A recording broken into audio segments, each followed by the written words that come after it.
Madam President, Excellencies, colleagues, as I speak, more than 1.5 million people are trapped in Rafah. People violently forced to this strip of land in southern Gaza are bearing the brunt of Israel's military campaign. We live in fear of ground invasion. Our fears are rooted in experience. Just 48 hours ago, as a family sat around their kitchen table in a house sheltering MSF staff and their families in Khan Yunis, a 120mm tank shell exploded through the walls, igniting a fire and killing 2 and severely burning 6 others. 5 of the 6 injured were women and children. We took every precaution to protect the 64 humanitarian staff and family members from such an attack by notifying warring parties of the location and clearly marking the building with an MSF flag. Despite our precautions, our building was struck not only by a tank shell, but by intense gunfire. Some were trapped in the burning building, while active shooting delayed ambulances from reaching them. This morning, I am looking at photos that show the catastrophic extent of the damage, and I am watching videos of rescue teams removing charred bodies from the rubble. This is all too familiar. Israeli forces have attacked our convoys, detained our staff, bulldozed our vehicles, hospitals have been bombed and raided, and now, for a second time, one of our staff shelters has been hit. This pattern of attacks is either intentional or indicative of reckless incompetence. Our colleagues in Gaza are fearful that as I speak to you today, they will be punished tomorrow. Madam President, every day we are witnessing unimaginable horror. We, like so many, were horrified by Hamas's massacre in Israel on October the 7th, and we are horrified by Israel's response. We feel the anguish of those families. We feel the anguish of families whose loved ones were taken hostage on October the 7th. We feel the anguish of the families of those arbitrarily detained from Gaza and the West Bank. As humanitarians, we are appalled by violence against civilians.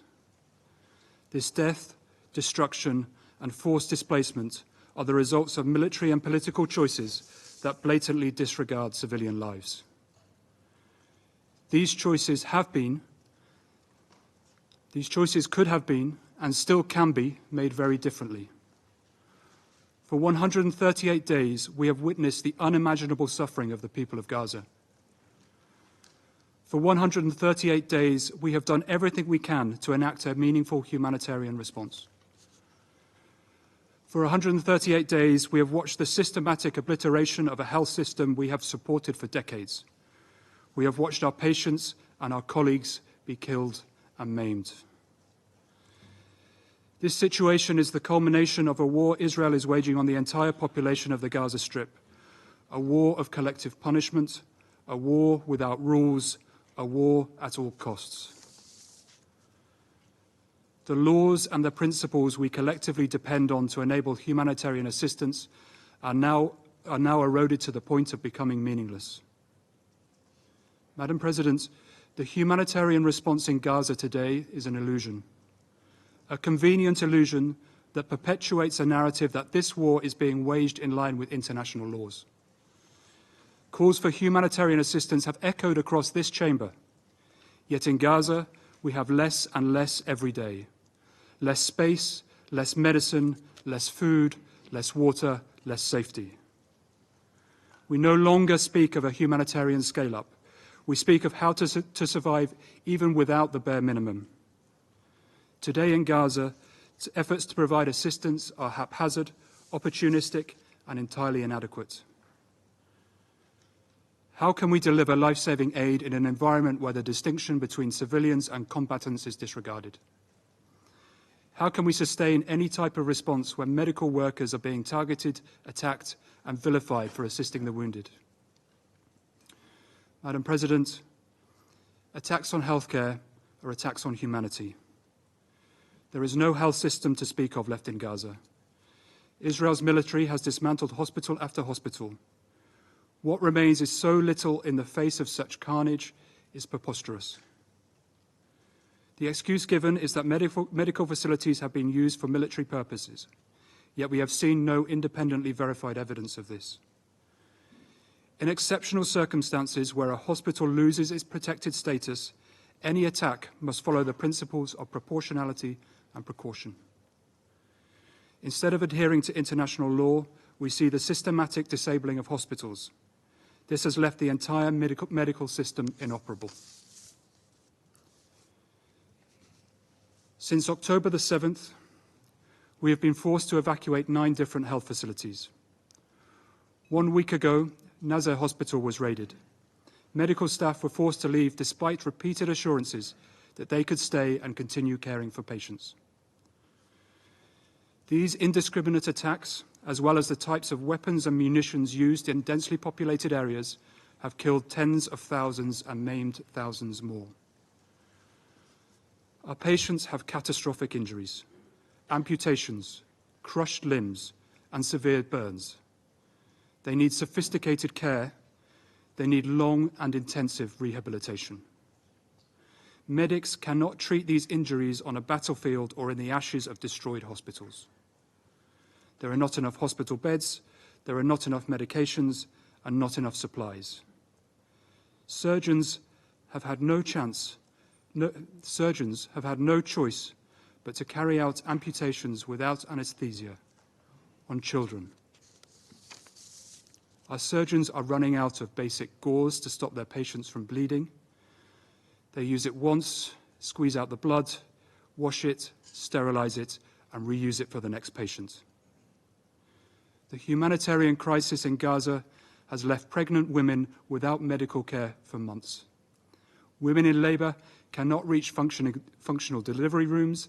They are giving birth in plastic tents and public buildings. Medical teams have added a new acronym to their vocabulary: WCNSF. Wounded child, no surviving family. Children who do survive this war will not only bear the visible wounds of traumatic injuries, but the invisible ones too. Those of repeated displacement, constant fear, and witnessing family members literally dismembered before their eyes.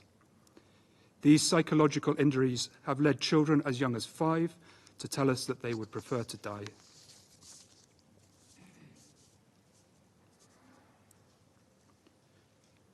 The dangers for medical staff are enormous. On a daily basis, we are making the choice to continue working despite the increasing risks. We are scared. Our teams are beyond exhausted. Madam President, this must stop. We, along with the world, are closely watching how this Council and its members have approached the conflict in Gaza.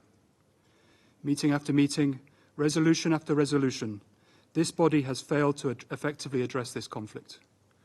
We have watched members of this Council deliberate and delay while civilians die.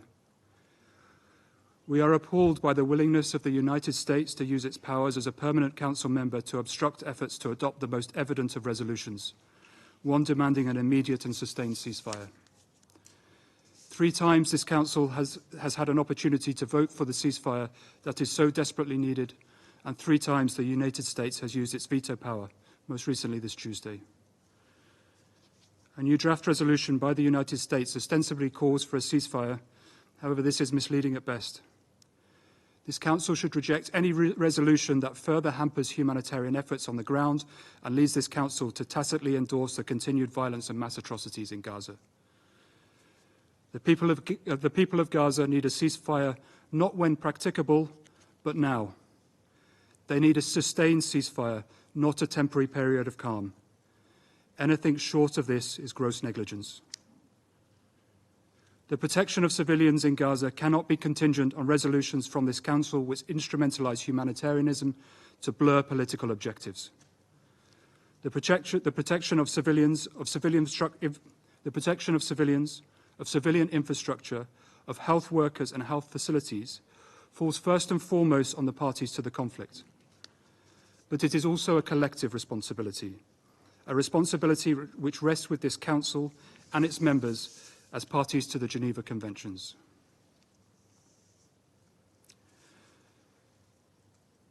The consequences of casting international humanitarian law to the wind will reverberate well beyond Gaza. It will be an enduring burden on our collective conscience. This is not just political inaction, it has become political complicity. 2 days ago, MSF staff and families were attacked and died in a place they were told would be protected. Today, our staff are back at work, risking their lives once again for their patients. What are you willing to risk? We demand the protections promised under international humanitarian law. We demand a ceasefire from both parties. We demand the space to turn the illusion of aid to meaningful assistance. What will you do to make this happen? Thank you, Madam President.